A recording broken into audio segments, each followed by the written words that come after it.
करके जिस तरह से सत्ता पर काबिज हुआ था, पुनः उस नीति पर आ गया है। इसीलिए उस नीति को कैसे हम लोग काटेंगे, कैसे जवाब देंगे, कैसे समाज में एकता रहेगा, कैसे हमारा भाईचारा रहेगा। हमारा देश हिंदू, मुस्लिम, सिख, ईसाई ये चारों खंभे पर टिका है। देश आजादी में सभी लोगों का योगदान है। उस भारतीय जनता पार्टी के लोगों से पूछिए, क्या हिंदुस्तान की आजादी में तुम्हारा ही योगदान था? तुम ही देश को आजाद किया था या सारे लोग किया था? तो हम सब भाई भाई हैं, हम लोग सब मिल करके एक साथ रहेंगे और आने वाले समय में 2024 में हम नीतीश जी के नेतृत्व में हम लोग आगे बढ़ेंगे और जो भारतीय जनता पार्टी का गलत नीति है उसका विरोध करेंगे या संवाद लोगों के बीच में ले जाएंगे।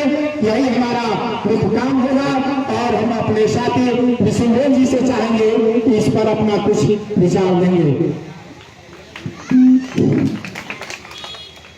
आज बिस्ती प्रखंड राष्ट्रीय जनता दल के प्रखंड अध्यक्ष के चुनाव में शिरकत कर रहे मिथिलांचल के लोकप्रिय नेता, राज्यसभा सांसद, स्वास्थ्य शिक्षा के मामले में उत्तर बिहार में अलख जगाने वाले हरदिल अजीज नेता राज्यसभा सांसद डॉक्टर फैयाज अहमद साहब इस कार्यक्रम में मौजूद सिमरी पंचायत के मुखिया माननीय सुधीर यादव जी, इस कार्यक्रम में मंचासीन राष्ट्रीय जनता दल के सीनियर लीडर अकरम साहब, विनोद जी, भजपंडोल पंचायत से लगातार जनप्रतिनिधि रहे, युवा साथी राम दुलार यादव जी, मंचासीन हमारे छोटे भाई समान और क्रांतिकारी नेता आदरणीय तेजपाल यादव जी, इस कार्यक्रम में मौजूद हम लोग के साथी और नेता भाई असलम जी, सबसे पहले बिस्ती प्रखंड राष्ट्रीय जनता दल के निर्विरोध अध्यक्ष निर्वाचित होने के लिए हम अपने बड़े भाई आदरणीय जयराम यादव जी को बधाई देता हूं, स्वागत करता हूं, खैर मकदम करता हूं। मित्र साथियों, ये राष्ट्रीय जनता दल जो पहले का राष्ट्रीय जनता दल था, राष्ट्रीय जनता दल के गांव के कार्यकर्ताओं को भी दूसरे ढंग से समाज में पेश आने की आवश्यकता है। मेरे साथियों, दूसरे ढंग से पेश आने की आवश्यकता इसलिए है कि राष्ट्रीय जनता दल राम मनोहर लोहिया, कर्पूरी ठाकुर और लालू यादव के आदर्शों पर चलने वाली ये पार्टी है। मेरे साथियों, आप सभी महसूस करते होंगे कि जिस दिन बिहार में महागठबंधन की सरकार बनी, शाम में महागठबंधन की सरकार बनी, तेजस्वी उप मुख्यमंत्री बने और नीतीश कुमार चीफ मिनिस्टर बने, शाम में महागठबंधन की सरकार बनती है और रात से ही पूरे देश का नेशनल चैनल, हम अनुरोध करेंगे कि जो हमारे मीडिया के साथी हैं उनको बैठने का जगह देंगे, कृपया बैठ जाएंगे। महागठबंधन की सरकार बनी शाम में और रात से ही पूरा national channel Bharatiya Janata party और आरएसएस के गांव के कार्यकर्ताओं ने ये कहना शुरू किया कि जंगल राज आ गया। मेरे साथियों, अरे आप इंतजार करते 10 दिन, 20 दिन, 1 महीना, 2 महीना इंतजार करते और इंतजार करने के बाद सरकार के नाकामियों को आप जनता के बीच बोलते, लेकिन शाम में महागठबंधन की सरकार बनती है और सरकार बनते ही भारतीय जनता पार्टी के जो राष्ट्रीय स्तर से लेकर गांव के नेता हैं कहना शुरू किया जंगल राज आ गया, जंगल राज आ गया। मित्र साथियों, राष्ट्रीय जनता दल के जो गांव के कार्यकर्ता है, बूथ के जो कार्यकर्ता है, प्रखंड के जो कार्यकर्ता है, उनकी जिम्मेवारी सबसे पहले हो जाती है ये जो भ्रामक प्रचार किया जा रहा है, ये वातावरण विषाक्त किया जा रहा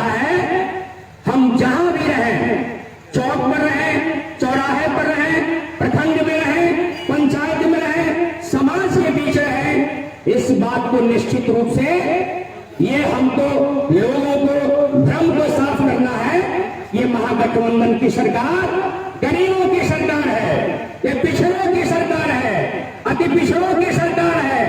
सवर्ण में जो गरीब लोग हैं, उदारवादी लोग हैं, उनकी सरकार है। ये असली जिम्मेवारी अब हम लोग को इनके साथियों आ गई।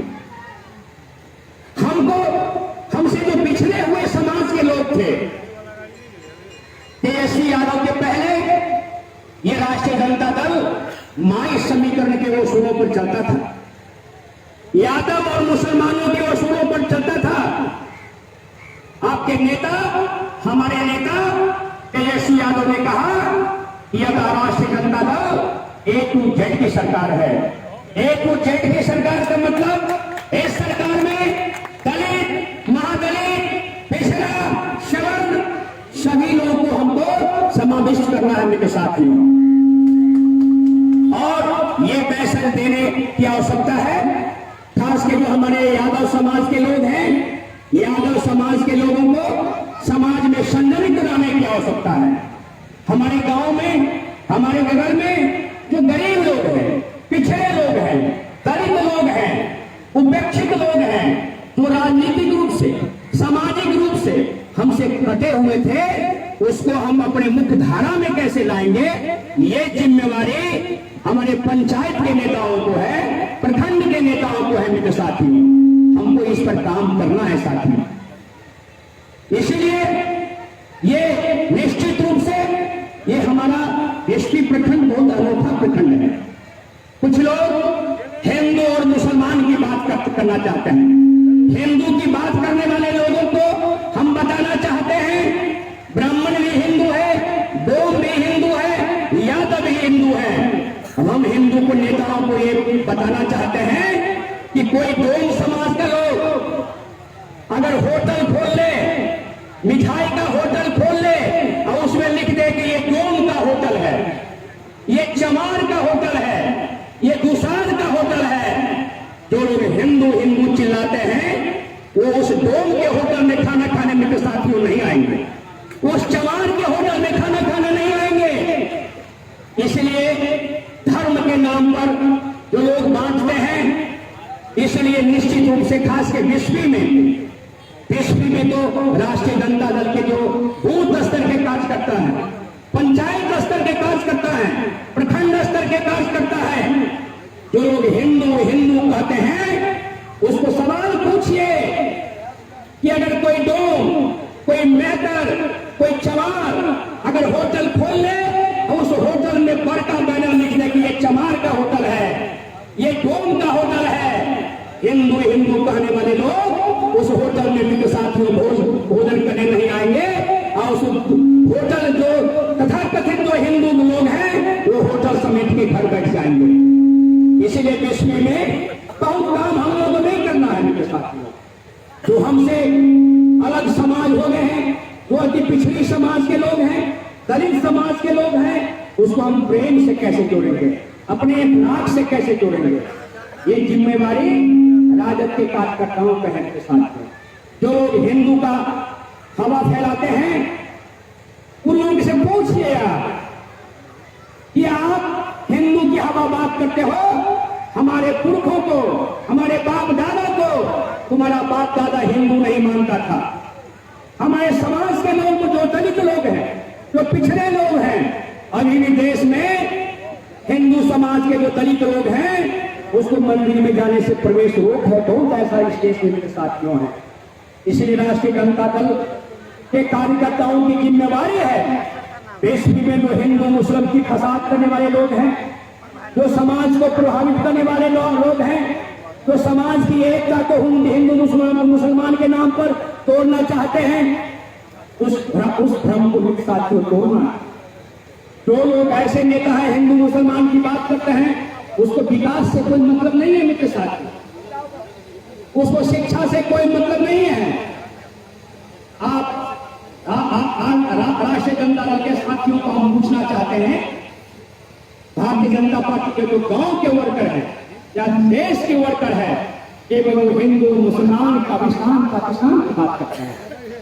क्या हिंदू मुसलमान कब्रिस्तान की बात करने से हमको रोजगार मिल जाएगा, हमको शिक्षा मिल जाएगा? मित्र साथियों, ये संविधान जो चल रहा है बाबा भीमराव अंबेडकर के बनाए हुए संविधान में चल रहा है। बाबा भीमराव अंबेडकर ने कहा था कि शिक्षा वो शेरनी का दूध है, वो पीने से आदमी मानसिक रूप से और शारीरिक रूप से मजबूत होने की आवश्यकता है। इसलिए आप याद कीजिए, लालू यादव ने 25 साल पहले क्या कहा था? ये भैंस चराने वाले, ये मूसा पकड़ने वाले, ये बकरी चराने वाले लिखना पढ़ना सीखोगे के साथ में। जब तक हम लिखे पढ़ेंगे नहीं, क्या कर एक बात आप लोगों को हम बताना चाहते हैं और आप बहुत सारे मित्र साथी जानते हैं, भारत का जो दक्षिण भारत का राज्य है, दक्षिण भारत का जो राज्य है वो आंध्रा हो, तमिलनाडु हो, कर्नाटक हो, तेलंगाना हो, हिंदुस्तान में सबसे ज्यादा तालीम उन प्रदेशों में। उत्तर भारत से ज्यादा लिखे हुए लोग, शिक्षित लोग, IAS और IPS लोग आंध्रा में बनते हैं, कर्नाटक में बनते हैं, केरला में बनते हैं, तमिलनाडु में बनते हैं। नहीं, धर्म के मामले में भी दक्षिण भारत का मंदिर है, साल साल में कुंटल का कुंटल सोना चाहता है। लेकिन क्या कारण है कि दक्षिण भारत के लोग भाजपा को वोट नहीं देते हैं? आंध्रा से भाजपा साहब, तेलंगाना से भाजपा साहब, केरल से भाजपा साहब, आंध्र प्रदेश से भाजपा साहब, तमिलनाडु से भाजपा साहब। हम कार्यकर्ताओं को सोचने की जरूरत है। जहां लोग लिखे पढ़े लोग हैं वहां भारतीय जनता पार्टी के लोग वोट नहीं देते हैं। लेकिन जहां गरीबी है, जहां शिक्षा का कम अभाव है, धर्म के नाम पर हमको मानसिक रूप से उलझाया जा रहा है। इसलिए मेरे साथियों, राष्ट्रीय जनता दल के वफादार साथियों की जिम्मेवारी है, हम जहां रहे हमको ये बताने की आवश्यकता है, भाई अचानक जंगल राज कैसे चला है? देश का जो नेशनल मीडिया है, गांव और देश के जो भाजपा के लोग हैं, मैं आपसे पूछना चाहता हूं, जो बच्चा पैदा लिया हो शाम में और रात में ही अगर हम कहना शुरू कर दे, अरे बहुत गुंडा पैदा हुआ है, अरे ये तो बहुत अपराधी पैदा हुआ है, अरे ये तो बहुत मोस्ट वांटेड है, ये कहना क्या होगा? इसलिए मेरे साथियों, ये निश्चित रूप से राष्ट्रीय जनता दल के आज चुनाव में हम कार्यकर्ताओं को निश्चित रूप से शपथ लेना है। हमारे गांव में जो गरीब लोग हैं, हमारे गांव में जो अति पिछड़ा लोग हैं, जो राजनीतिक रूप से हमसे कट गए थे, जिसको जो सवर्ण मानसिकता के लोग हैं, सवर्ण मानसिकता का हमारा कहने का मतलब है कि पिछड़े वर्ग में भी बहुत सवर्ण मानसिकता के, दलित में भी बहुत सवर्ण मानसिकता के लोग हैं, और सवर्ण जात में पैदा होने वाले भी लोग, राम मनोहर भैया, अब हम बताना चाहते हैं, विश्वनाथ प्रताप सिंह तो सवर्ण जाति में पैदा लिए थे, लेकिन आज पिछड़े क्लास के लोग, भारत ही नहीं पूरी दुनिया में जो पिछड़े क्लास के लोग हैं